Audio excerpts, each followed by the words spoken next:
Birds are liars. Welcome to the Aerodynamics podcast. Today, I'll be talking about why birds are liars. You see, they say that they can produce lift, and they've been saying this for millions of years. Yet, when you look at the difference between how we produce lift on our airplanes and how they produce lift, it's completely different. We produce lift by having a stationary wing and lift generates over it. But no, birds don't do it this way. They've been lying to us. They flap their wings to produce lift. And you might be thinking to yourself, why would they be lying? What do they have to gain? Let me read you some passages from a paper called Aerodynamics of Bird Flight by Rudolf Dvorak. Link in the description, by the way. It says, it is quite interesting that during the 20th century, people scarcely ever sought inspiration in the animal world. Rather, they used the most sophisticated instrumentation, available mainly towards the end of the century, to realize that what they've achieved, birds have possessed for millions of years. Aha! Birds have been keeping this a secret for us for millions of years. That's why they don't want us to know. It goes on though. It has become clear that if these vehicles, MAVs, should be able to carry a reasonable weight load, they would have to have either rotating or moving wings. Another reason why birds have been lying to us. They're keeping this from us, this technology, so that we can't build MAVs and rival them. And to fly, birds must have wings. Unlike airplanes, they must have moving wings, i.e. they must have either flapping or, in one exceptional case, the hummingbird, even oscillating wings. Only such wings can produce both lift and thrust. So their wings can produce both lift and thrust at the same time, whereas our airplane wings can only produce lift. Yet another reason why they want to lie to us. Liars, and I'm busting them open right now. So how do their wings work? The basic structure of a bird's wing resembles the human hand, only proportions of the bones are different.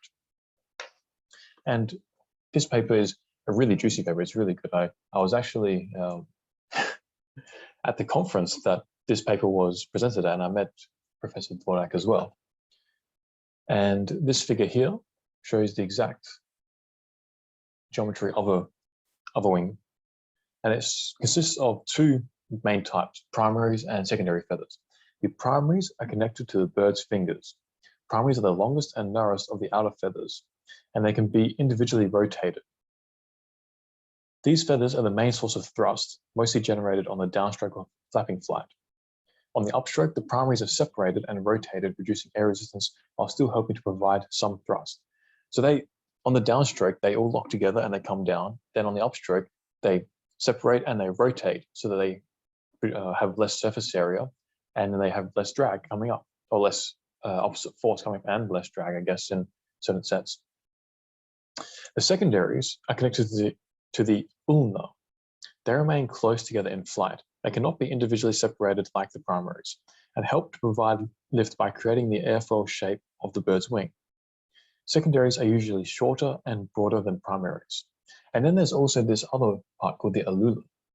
And I've actually seen this a lot on chicken wings. I eat the chicken wings pretty often.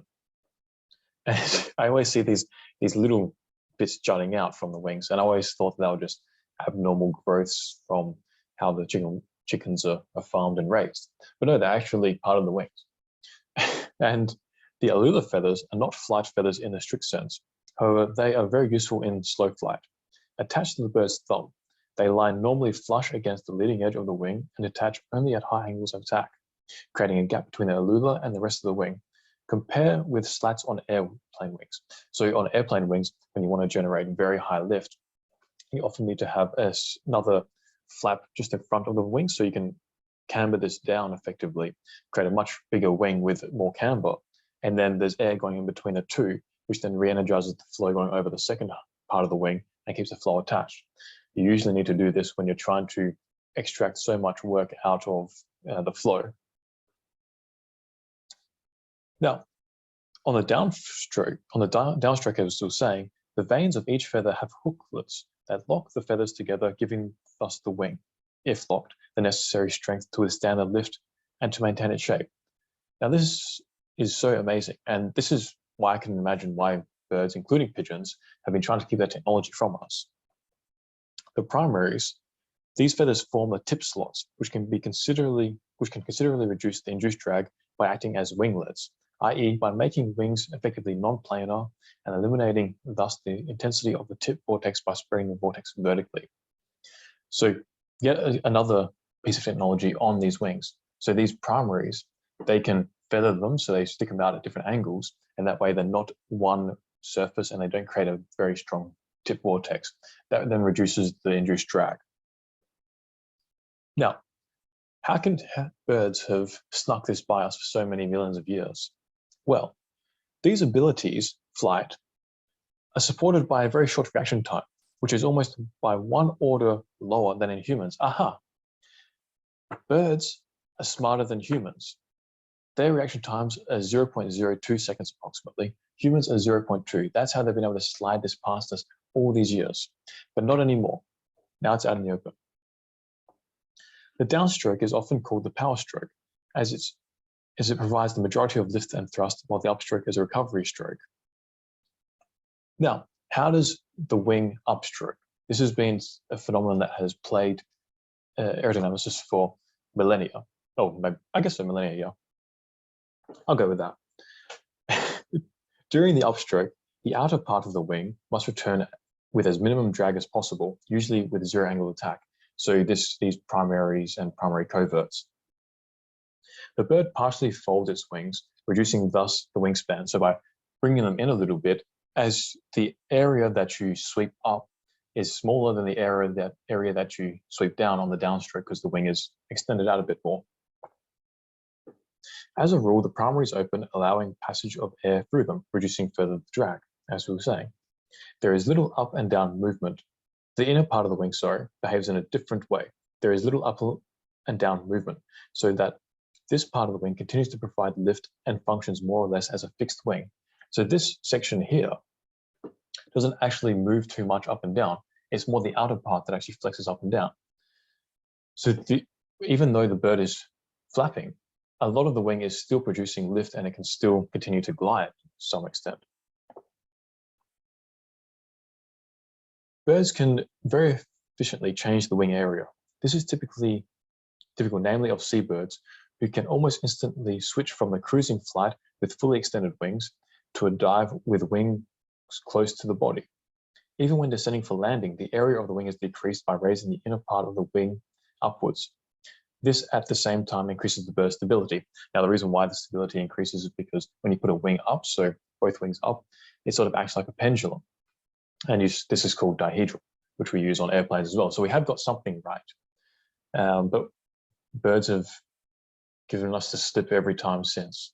Now, also along with this dihedral, often what happens if you design the plane properly, when you roll to one side, the wing that is more parallel to the ground produces more lift, so then it creates this reaction force pushing you back up, so then you have this stabilizing effect.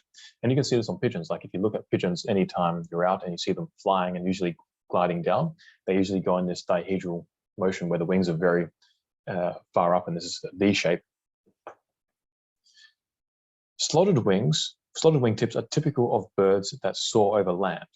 And this is where we get into, there are two main different types of birds, ones that go over land and ones that are seabirds. Birds that soar over the sea, like gulls and albatrosses, usually have longer and narrower wings with pointed tips to reduce the induced drag. So by having a much longer wing, you have a higher aspect ratio. This is something that we know with airplanes as well. When you have a higher aspect ratio, the induced drag typically drops as well. Slotted tips enable shorter wings than the narrow pointed wings without tip slots. Shorter wings are lighter than the narrow wings with pointed tips, producing the same amount of lift because they have lower root bending moment. They are also more maneuverable. They can roll and yaw at higher angular velocities for a given tip speed. Why is that? Because mainly you have a lower second moment of inertia, which means that you need less moment to be able to roll or pitch or whatever you're doing.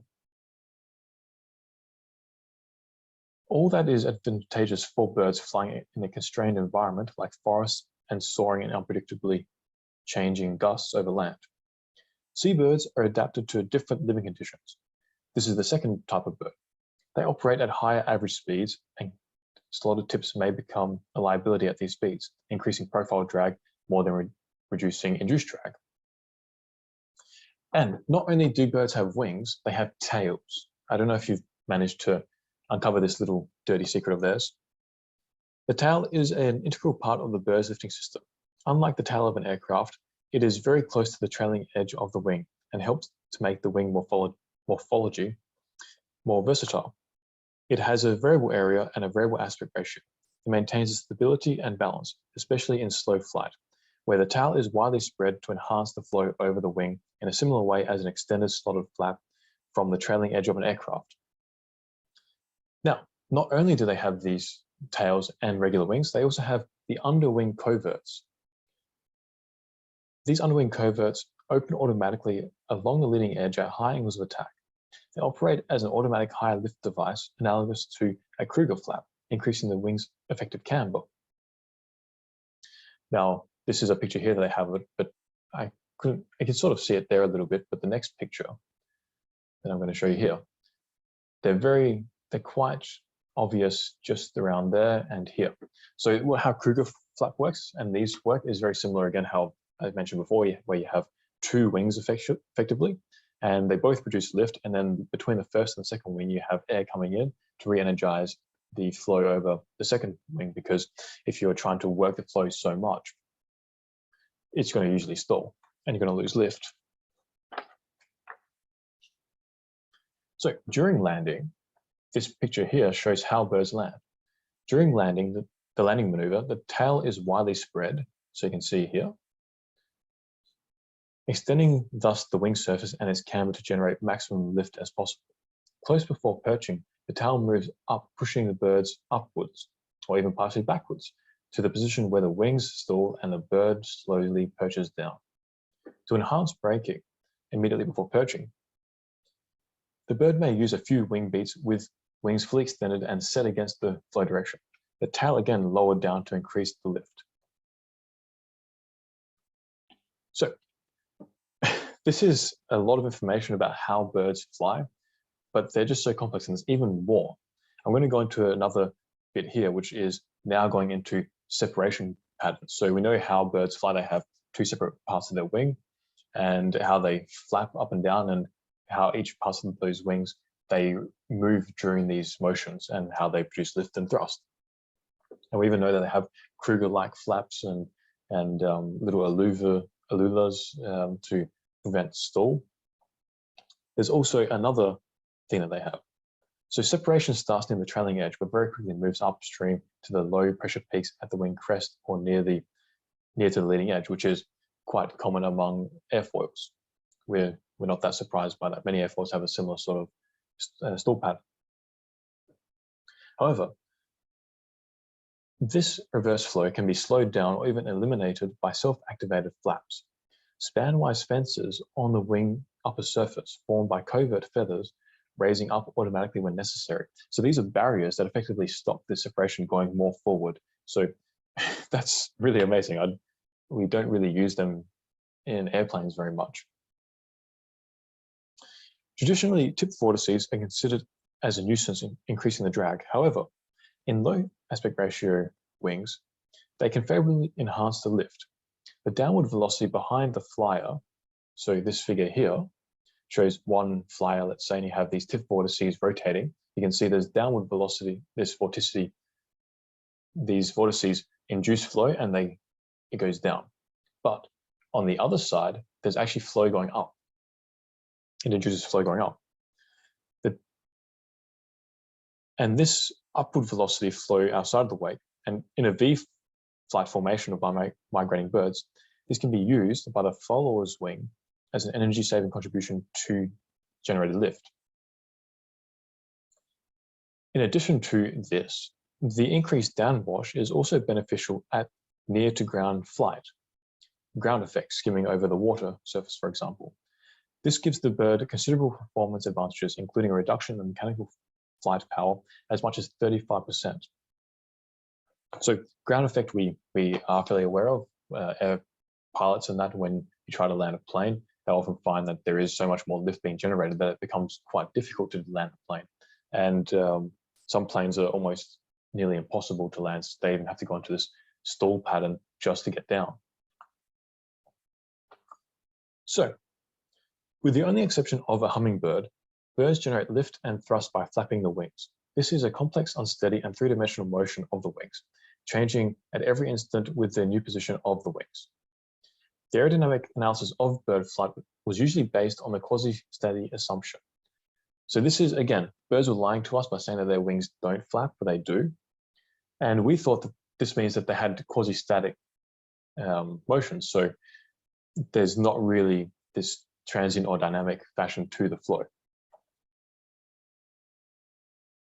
According to this quasi-steady assumption, all instantaneous forces on a flapping wing in unsteady motion are assumed to be those corresponding to steady motion at the same instantaneous velocity and attitude. So the way that it's pitched or maneuvered. This assumption may be misleading. See, I told you birds are misleading, as is definitely the case when dealing with insect flight. Insects are even in on the lie. I can't believe I've been lied to all this time by so many of these animals that I thought were my friends. And it is recommended to even consider even the aerodynamics of the bird flight as unsteady. Aha, the truth comes out. The many facets of bird wing shapes and movements make a unifying theory on how lift is generated a difficult task. The only fact we can take for granted is that the mechanism of lift generation is ruled by vortices. The vortices drive in the surrounding air and impart downward momentum in this air. The way how they do it depends on the wing shape, flapping velocity, as well as on the flight velocity. We will discuss here three possible models: high aspect ratio wings in cruising flight, high aspect ratio wings in more energetic flight, and low aspect ratio wings. During the downstroke phase of high aspect ratio wings, typically two counter-rotating vortices are generated, on the leading edge and on the trailing edge. So I'll show you the picture here, like so. Both being shed with the stream. This vortex couple drives the air down, generating thus lift in the opposite direction. On low aspect ratio wings, the tip vortices on either wings dominate, forming again a couple to generate lift. Now, there's one paragraph here this one here that I think is salient not just to bird flight, but really every aerodynamicist, because it contains so much information so succinctly and really describes the situation incredibly well.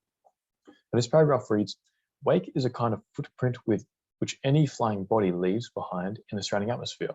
And that's exactly true. It's a footprint. So anything that happens in the flow is going to be imprinted on the wake downstream, and there are some remnants of it. It represents not only the loss of momentum, comprising most of the losses generated by the flying body, but its structure also tells a lot about the behavior of the body during the flight, especially when the body contours are changing. So again, it represents the loss of momentum. If you can analyze the wake, you can figure out what's going on with momentum. And this is why we wake survey. So there's also another mechanism that they can use to generate lift. And it's this here.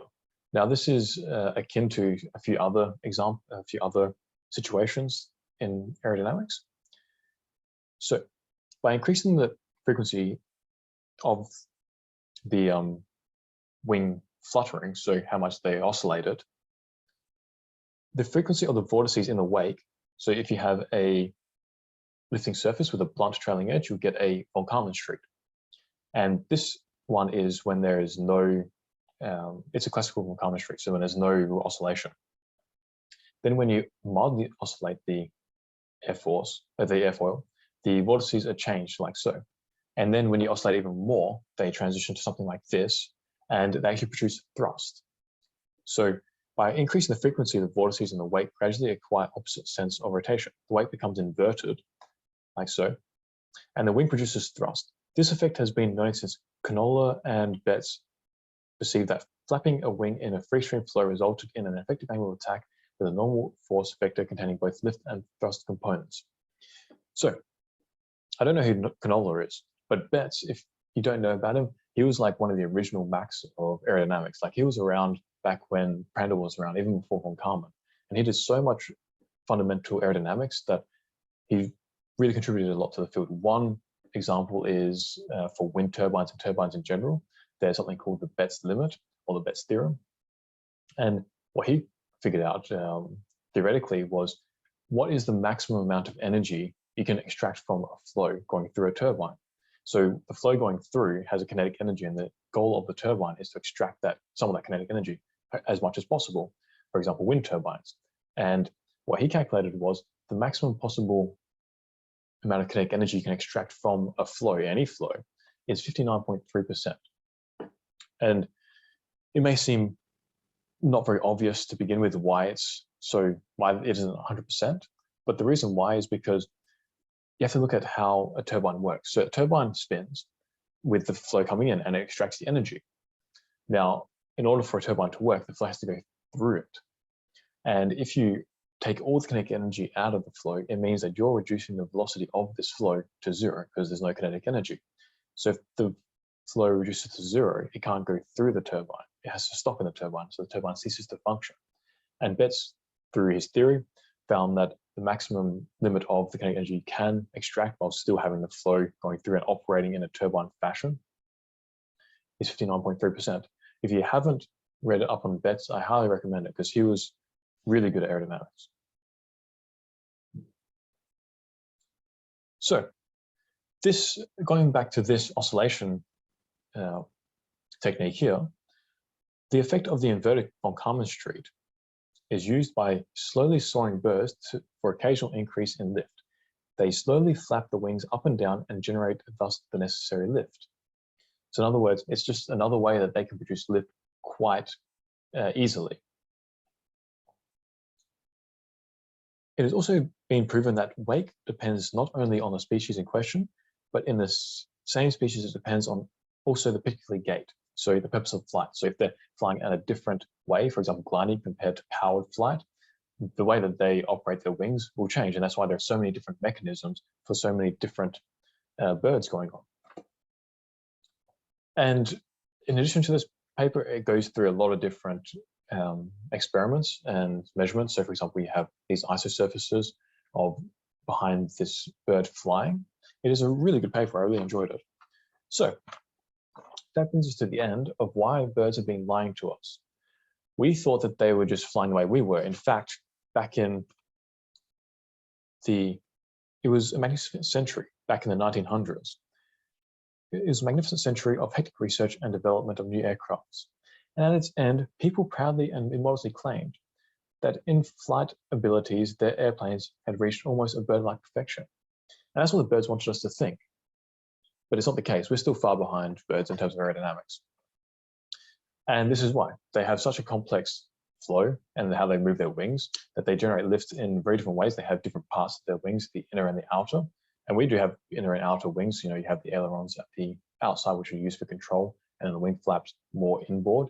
But that's not the same as birds. They have the feathers at the outside moving to produce thrust, and then the ones on the inside moving mainly to produce lift, or even not moving very much. They may remain stationary. So it's a very complex flow pattern here and flight technique. So that's the end of this podcast. Make sure to like and subscribe. Tell me what you think about being deceived by birds all this time. Check out our courses that we run. So we run CFD courses, aerodynamics courses, and theory courses to make you better at aerodynamics. And a big announcement, we've just opened up the registration for our annual conference, International Aerodynamics Conference. You can find the link in the description. Hope to see you there, and peace out.